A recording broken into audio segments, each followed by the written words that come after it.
आत्ताच बातमी बघितली, महाराष्ट्राचे उपमुख्यमंत्री अजितदादा पवार यांचं दुःखद निधन झालं. तर महाराष्ट्राच्या राजकारणातली एक न भरून निघणारी पोकळी असं म्हटलं तर वावगं ठरणार नाही. एक डॅशिंग आणि प्रशासनावरती पकड असणारं नेतृत्व अशी दादांची ओळख होती.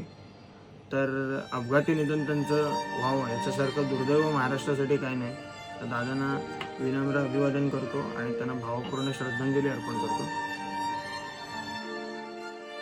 नमस्कार मित्रांनो, welcome to my daily blog. आज सकाळी 6 वाजता मी मॉर्निंग वॉकसाठी गेलो होतो. ही देवपूजेसाठी काढलेली फुलं आपल्या बागेतली आहेत. मग मी झोपावरती बसून कॉफीचा आस्वाद घेतला, दुकानात येऊन देवांचं दर्शन घेतलं आणि मग मी लॅपटॉपवरती विविध माध्यमांवरती दाखवल्या जाणाऱ्या बातम्या बघत होतो. खरं तर आपल्या सगळ्यांसाठीच आज एक खूप दुःखाची गोष्ट आहे, कारण का अशा पद्धतीचं अपघाती निधन एखाद्या व्यक्तीचं होणं हे खरंच खूप वाईट आणि मनाला चटका लावणार आहे. महाराष्ट्र सरकारने शासकीय दुखवटा जाहीर केल्यानंतरच कोंडगाव बाजारपेठेने सुद्धा दुपारनंतर बंदची हाक दिली होती. संध्याकाळी सनसेट बघत मग पुलावरती बसलो होतो, थोडा सनसेट बघितला आणि मग घरी यायला निघालो. तर असा होता आजचा दिवस. तुम्हाला आपले ब्लॉग कसे वाटतात नक्की सांगा. आपल्या पेजला फॉलो करा, लाईक करा, शेअर करा. भेटूया उद्याच्या ब्लॉगमध्ये.